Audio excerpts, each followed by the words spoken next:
this on again. So how much should I have the pump on a day? This time of the year, Yeah. about 6 hours a day. So if I'm not using it 6 hours a day, any recommendation on what time of day to do that? I would do early morning till 1, 2 o'clock, and then you can come turn it on manually if you want after that. So I think you pull the pin. So let's see what time of the day it is. That's the time of the day. Yeah, right it's there. 4 right there. So yeah, it's 4 o'clock. So if you want to come on, yeah, if you want to come on at 7 a.m. Okay. or let's say 8 a.m. you pull it out. Okay.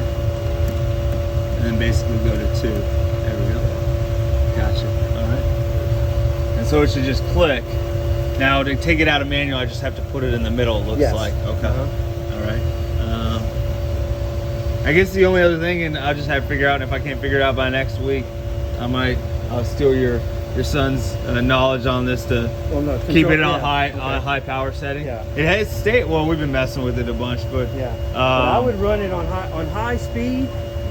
On low speed, it's not going to turn the heater on. It's not going to turn the blower on, the UV on. Okay, that's what I was wondering. High speed, I never used the low speed. Okay. But now the pumps are coming with it, so it's kind of like. Well, the problem with the low speed is it just doesn't work, and I assume it's pulling the same electricity probably anyway. So I don't know. It might be a little bit less, but it's negligible. Yeah. So maybe $5 more a month. Yeah. You're gonna save. Yeah. Not, yeah. Okay. Mallory, any other questions? Y'all were talking about the ozone on the The wall. ozonator is this thing. The O3. So that lights up too? Yeah, it's all lit up. Yeah, it's lit up. The only thing it's not running right now is the UV, or it's not on. So we got to check on that. Yeah. So make sure the power's right. If the power's right, Rob will bring a tester and bring another UV. Okay. Maybe just a pressure switch. Okay. What does that UV do exactly? What it does, it's a light bulb. Okay.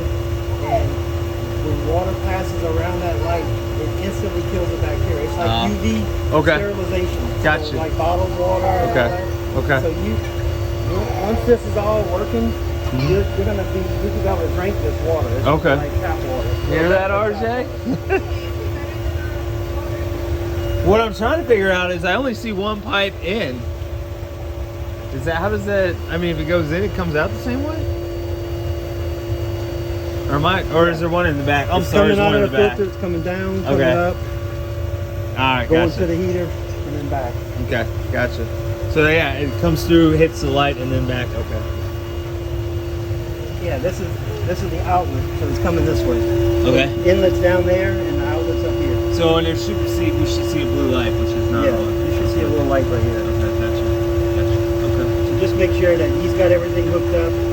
Let him do his amperage test, and then if that's not the case, then they should have a phone number too, right here, and they have a website. Okay. But they got troubleshooting over the. Okay. But a lot of times it might be just a pressure switch. Okay. Okay. Yeah, you just have to undo that, and you can change out the lights. Lights last 3 or 4 years. Okay. And we'll know when it's out because it won't glow anymore. It won't glow anymore. Okay, gotcha. Very, very seldom do we get one that don't work. But when we took it out of the box, there was no sound of broken glass or anything. I have nothing to more. Should I go get the test strip so you just walk us through real quick? I'll be right back.